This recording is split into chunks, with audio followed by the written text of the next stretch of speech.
আসসালামু আলাইকুম 3A blog family. আশা করছি সবাই অনেক ভালো আছেন, আমরাও ভালো আছি আলহামদুলিল্লাহ। আমার আজকের ভিডিওটি বলতে পারেন বাজার গোছানো বা মাছ মাংস সংরক্ষণ বা সাহরিতে রান্না ইফতারের আয়োজন এরকমভাবেই সাজিয়েছি। যাই হোক, আমি বাজার গোছাচ্ছি আর কিছু সেহরির জন্য গুছিয়েছি, তো সেটারই খণ্ড খণ্ড চিত্র বিভিন্ন সময় রেকর্ড করে রেখেছি। আর এটা যেটা দেখতে পাচ্ছেন এটা আজকে সকালেরই, কারণ আল্লাহ বাসা রেখলে আজকে রাত থেকেই সেহরি খাওয়া।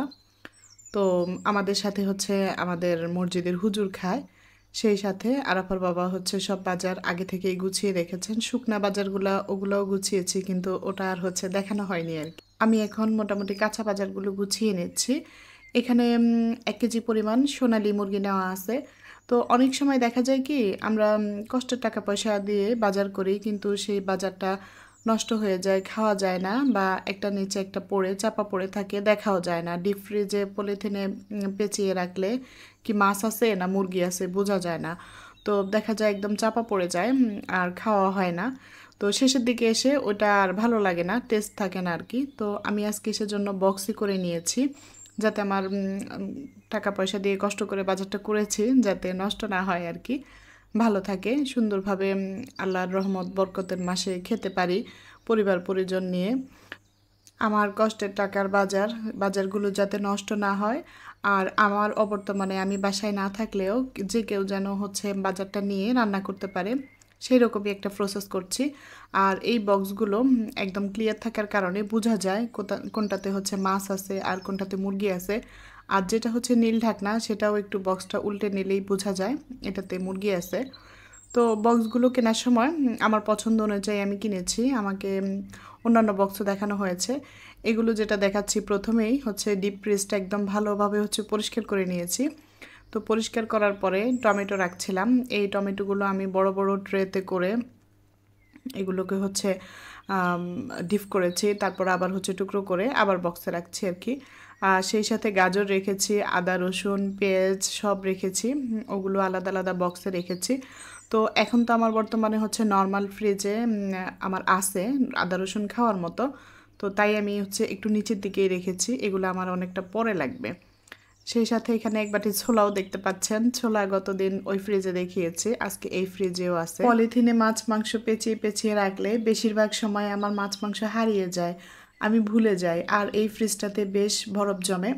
তো বরফ জমার পরে আর আমি ভুলে যাই, খুঁজে পাই না। তো শেষে যখন মাছটা বের হয় তখন একবারে নিচে পড়ে থাকে, চাপা পড়ে থাকে, মাছের কোনো টেস্টই থাকে না আর, বা মাংস। তো তখন আরাফার বাবাকে বলি, না এবার সুন্দর করে সবগুলো বক্সে সুন্দর করে সাজিয়ে রাখবো, যাতে অনেক দিন পর্যন্ত নিয়ে খাওয়া যায়। আর এটা তো ডিপ ফ্রিজ, এটাতে অনেকটা পরিমাণ বরফ জমে। এই যে আমার টমেটোর কথা কি বলবো আর, এবার আমি 20 কেজি পরিমাণ টমেটো সংরক্ষণ করেছি। এর মধ্যে সস বানিয়েছি আর এরকম পেস্ট বানিয়ে রেখেছি বিভিন্ন রেসিপির জন্য। আর এই ছোট ছোট বক্সগুলোতে আছে মাছ। তো মাছের পরিমাণটা বেশি নাই, কারণ মাছটা আরাফার বাবা সবসময় তাজাই খেতে পছন্দ করেন, আগের ছিল, তো ওইটাই রেখেছি। এখন এই আজকের বাজারে উনি মাছ করেননি। আর এটা যেটা দেখাচ্ছিলাম এটা সিমের বিচি, আর সিমের বিচিও সংরক্ষণ করেছি, কম না, প্রায় 5 কেজির মতো সিমের বিচি সংরক্ষণ করেছি। এখানে নেই, আরেকটা ফ্রিজে আছে। আর রমজানে আমরা টক দই খেতে পছন্দ করি, বা বিভিন্ন রেসিপিতেও দেওয়া যায়, সেই সাথে 2টা টক দইও নিয়েছি, আর আপাতত 3 প্যাকেট দুধ নিয়েছি। এই দিয়েই সেহরি মোটামুটি 2-4 দিন যাবে, মানে এই দুধে আর কি।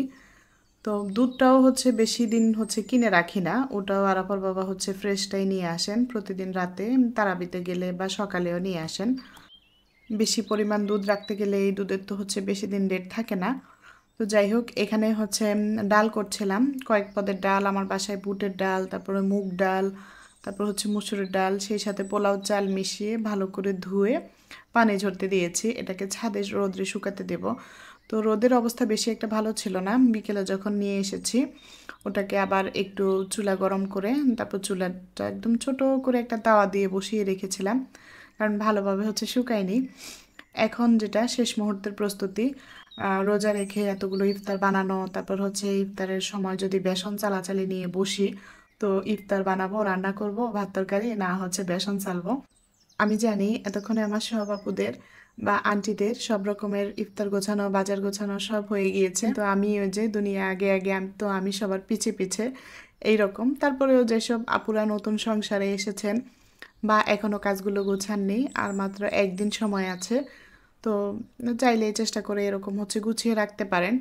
রোজার দিন তো সময় বেশি একটা থাকে না, একটা সময়ের মধ্যে হচ্ছে সব রকমের রান্না করে নিতে হয়। আর রান্নার টেস্ট তারপর সবই হচ্ছে খেয়াল রাখতে হয় আর কি। এখন আমি যদি এগুলো গুছিয়ে না রাখি, ইফতারের আগ দিয়ে দেখা গেছে যে কি আমার আরাফার বাবা আরাফা ওরা হচ্ছে সব হাতাহাতি করতে থাকবে, আম্মু কোথায় খেজুর কোথায় কি, এরকম অবস্থা আর কি।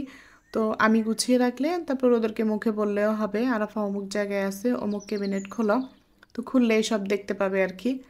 আর এখানে ড্রাই ফ্রুটস নিচ্ছি, এটা আমাদের বাসায় লাগে সবসময়, সেহরিতেও 2-4টা মুখে দিলে একটু এনার্জি পাওয়া যায় আর কি।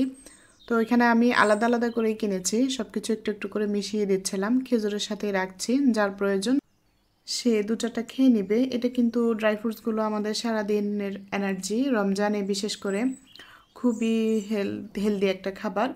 আর এখানে যে আমি এক এক করে গুছিয়ে নিচ্ছিলাম, আমরা গুড়ের শরবত খাই, তো গুড় এনেছেন, সে গুঁড়ও ভাঙিয়ে রেখেছি, আর সেই সাথে বেসন লাগবে সেটা রেখেছি। এখানে যে এই পটটা নিচ্ছিলাম, এই পটটায় পাস্তা ছিল, তো পাস্তাটা এখন আর লাগবে না, আরহানের জন্য একটু লাগতে পারে। পাস্তাটা সরিয়ে এখানে ওই যে সেই মিক্সারটা ভাঙিয়ে নিচ্ছিলাম, সেটা ঢেলে দিলাম। আর এভাবেই হচ্ছে পেঁয়াজুর মিক্সার আমি কখনো করিনি, এই প্রথম করেছি। তো কেমন হবে ইনশাল্লাহ বানালে আপনাদের সাথে শেয়ার করব। আমি সবসময় ইউটিউবে দেখেছি বা আমার আন্টিরা করে শুনেছি আমি, কিন্তু আমার হাতে আমি কখনো করিনি, ফার্স্ট টাইম করলাম, দেখি কেমন হয়। তো কিভাবে করছি সেটা তো দেখাচ্ছি আপনাদেরকে। রমজানের এই প্রস্তুতিগুলো করে রাখছি যেন 2-4 দিন একটু শান্তি মতো রোজাটা করতে পারি, তারপর আবার করা লাগবে আবার করা লাগবে, এই দিয়ে যে সারা মাস চলে যাবে তা কিন্তু না। তো আপনাদের সবার সুস্বাস্থ্য কামনা করে আপনাদের রমজান মাস ভালোভাবে কাটুক সেই প্রত্যাশা ব্যক্ত করে আমি আজকের মতো এখানেই বিদায় নিয়ে নিচ্ছি। আল্লাহ হাফেজ।